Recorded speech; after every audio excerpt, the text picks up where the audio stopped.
안녕하십니까. 아틀란타 CBS 생활정보 의료편 헬스원케어 강창석 내과의 강창석입니다. 지금 이제 날씨가 점점 바뀌어가서 아직도 무더운 날씨가 가끔 있지만 수석이 지나가고 또한 그 지나가는 바람들의 그 가을이 냄새가 정취가 물씬 풍기는 계절이 됐습니다. 그래서 점점 날씨가 가을이 돼서 청명한 날씨가 되고 그 이후에는 겨울이 오는 그와 같은 그 계절의 그 변화한 그와 같은 흘러가는 그 세월을 막을 수 없음을 느낍니다. 그래서 오늘 이제 가을 시즌이 됐기 때문에 이 시즌에 가장 먼저 우리가 생각할 것은 그 의료편에서는 독감 예방 주사입니다. 그래서 오늘 독감 예방 주사에 대해서 한번 이야기를 하기로 하겠습니다. 지금 현재 그 독감이라는 것은 무엇이냐면 이제 그 독감 바이러스가 이렇게 A형하고 B형의 그 인플루엔자, 영어로 하면 인플루엔자 바이러스에 감염이 되면 그 아주 심한 고열과 기침, 그 다음에 이제 그런 일반적인 감기 증세, 그리고 온몸에 그런 근육통과 나중에는 그 기침이 심해지면서 합병증으로 폐렴 같은 것이 동반되면서 노약자는 심지어는 이제 사망에까지 이르게 하는 그와 같은 그 질병, 그 환절기의 호흡기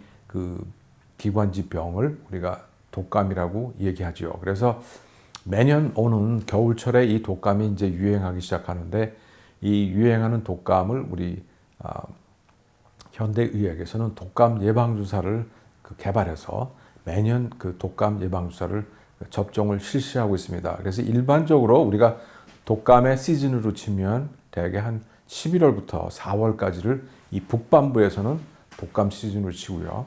남반부에서는 그러니까 호주나 뉴질랜드 이런 남쪽에 있는 그런 나라에서는 5월부터 한 10월 정도까지가 그 독감 시즌으로 반대로 생각하시면 되죠.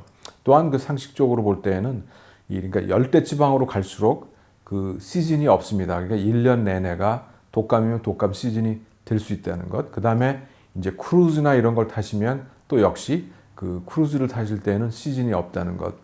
제가 보기엔 크루즈는 왜 시즌이 없나 보면 북반부나 남반부에 다 올 수가 있고 뭐 열대지방에서 여러 군데서 와서 믹스하니까 아마 그 크루즈에서는 독감 시즌이 따로 없나 하는 그 같은 생각을 해봅니다. 그래서 크루즈 여행에 갈 때에는 그런 독감 주사를 미리 맞고 가면 어느 때나 아마 도움이 되실 수 있겠다 하는 그러한 정보입니다. 그래서 이 독감은 이제 그래서 11월부터 4월까지 독감 시즌을 예방하기 위해서 우리가 그 부탁하는 그와 같은 환자들에게 부탁하는 그런 이야기는 10월까지는 독감 주사 예방 주사를 맞았으면 좋겠다 하는 그런 권고를 하고요. 그 다음에 이와 같은 그 A형, B형 그 독감 그 바이러스가 있기 때문에 우리가 이 그 독감 바이러스 안에서는 우리가 그 두 가지 A형하고 B형의 그런 것이 포함된 그와 같은 독감 그 예방 주사를 만듭니다. 그래서 이제 금년에는 벌써 이 접종이 이제 시작됐는데 많은 그 양로원이나 이런 병원 시설 속에서는 9월 달부터 지금 접종이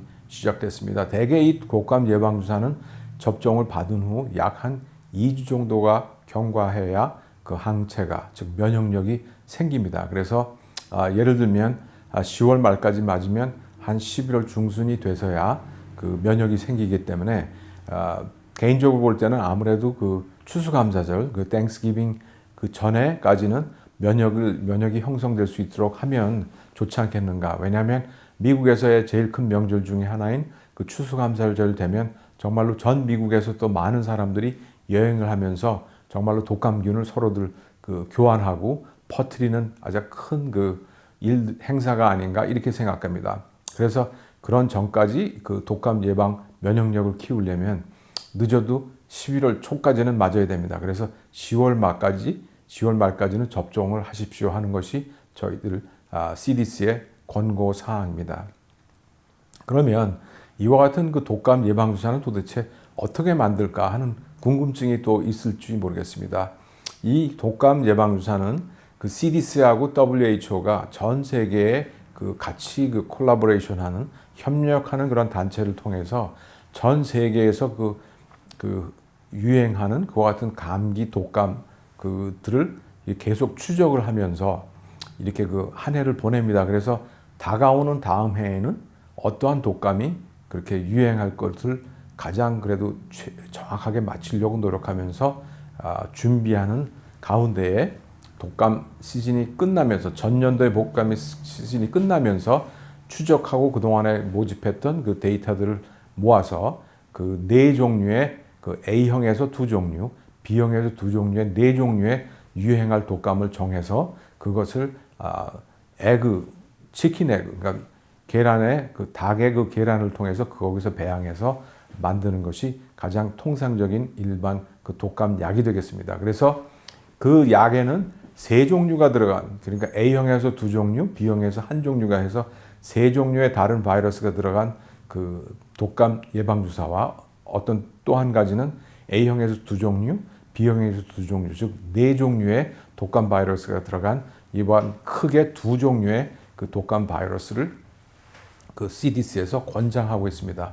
두 개를 다 아무거나 맞아도 상관없지만 아무래도 네 종류, 즉 한 가지가 더 들어간 그와 같은 바이러스가 들어간 그와 같은 예방주사를 맞으면 좀 더 폭넓은 예방의 그 범위를 좁히는 그와 같은 그 초이스가 선택이 될 수 있겠습니다. 그래서 그 두 종류가 있고요. 또 한 가지는 뭐냐면 그 하이도즈, 그래서 고농도의 그와 같은 그 바이러스가 들어간 그와 같은 예방주사가 있는데 이것은 다 그 비활성입니다.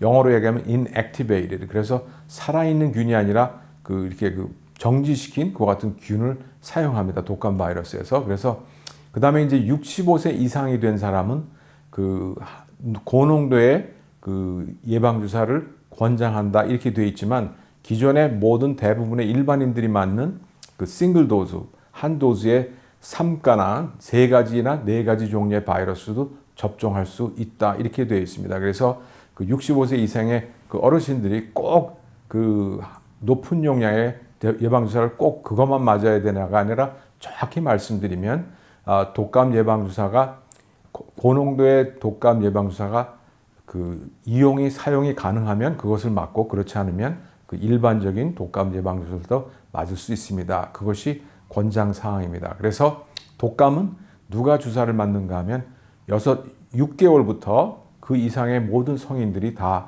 맞도록 그렇게 권장하고 있고요. 특별히 그 노약자나 50세 이상의 사람이나 심장병이나 폐질환이 있는 사람들, 그 다음에 당뇨병 환자들, 암 환자들, 임산부들이라든지 양로원에 집단으로 있는 분들, 치매를 앓든다든지 이와 같이 여러 가지 그 몸에 그 심신의 장애가 있는 여러분들에게 특별히 권하고 있습니다.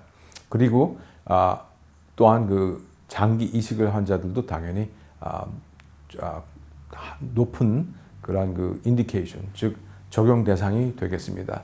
또한 우리가 금년에는 그 예전에는 작년까지만 해는 살아있는 그 독감균을 접종하는 방법이 있었습니다. 그 얘기는 뭐냐면 그 용액을 코에다 뿌려서 그 하는 접종이 있었는데 그것은 살아있는 균입니다. 근데 금년과 내년, 즉 2016년과 2017년에는 그와 같은 살아있는 독감균의 그 접종은 없습니다. 그래서 그런 것을 찾는 분들은 금년과 내년에는 없다는 것을 미리 알려드립니다. 또한 그것의 그 장단점 중에는 살아있는 균은 그 암의 그 치료를 받고 있는 그 분들은 그와 같은 그 접종을 허가하지 않습니다. 그래서 살아있는 그 독감균의 접종은 그런 분들은 하지 말아야 하는데 어차피 금년에는 내년에는 그와 같은 게 없기 때문에 그런 것들을 걱정을 하실 필요는 없겠습니다.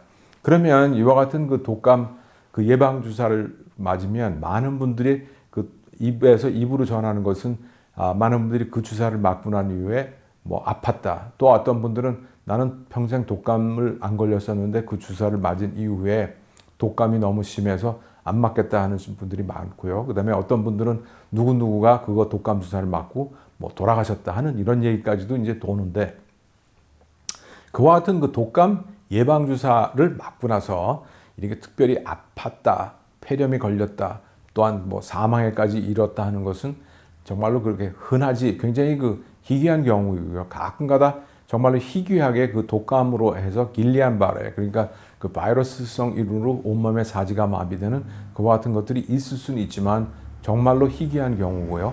대개 독감 주사의 예방 접종의 그 부작용은 그 맞은 자리가 아프고 약간 미열이 나는 것이 그 대부분의 그 증상입니다. 그래서 독감 예방 주사에서 다른 그런 그 두려움이나 어려움을 이렇게 가지실 필요는 없고요. 그다음에 그 독감 예방 주사를 통해서 어떠한 그 도움을 받느냐면 아무래도 그 독감 예방 주사를 맞음으로 해서 병원에 입원하고 그러한 그 효용성이 약 한 57% 정도가 그 효용을 받는다 이렇게 보고 있습니다. 그다음에 그 여러 가지 그 사망률이 아무래도 독감에 관계된 그런 사망률이 한 30% 40%가 줄어들고 있는 것이 아닌가 하는 그런 같은 통계가 있습니다. 그러나 독감 예방 주사는 너무나 광범위한 접종이기 때문에 이것에 관한 그런 어떤 연구 결과도 굉장히 광범위하고 여러 군데서 나오기 때문에 정말로 정확한 통계치를 잡기에는 그리 쉽지 않은 것도 현실입니다.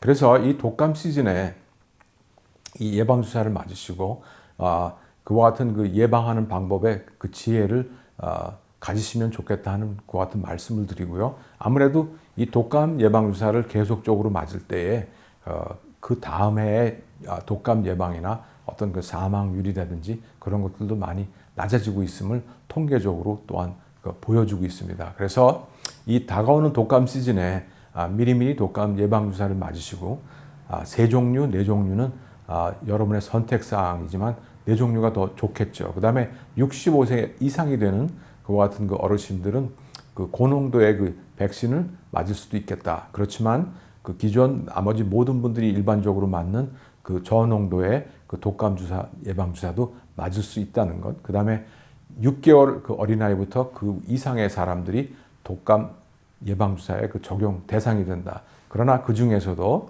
이와 같은 그 특별한 질병이 있는 그러니까 그 심장병이나 당뇨병이나 폐질환이나 또는 암이나 그런 그 노인성 치매나 그와 같은 여러 가지 질병 가운데 있는 분들은 특별히 더 독감 예방 주사를 맞는데 신경 쓰시고 또한 그 의료 그 봉사자들, 의료 계통에 봉사하는 그와 같은 분들도 필히 이 독감 예방 주사를 꼭 맞으십시오 하는 그러한 권고사항을 드립니다. 그리고 독감 예방 접종은 가능한 한 10월 말까지 맞으신 것을 정말로 간곡히 권고드립니다.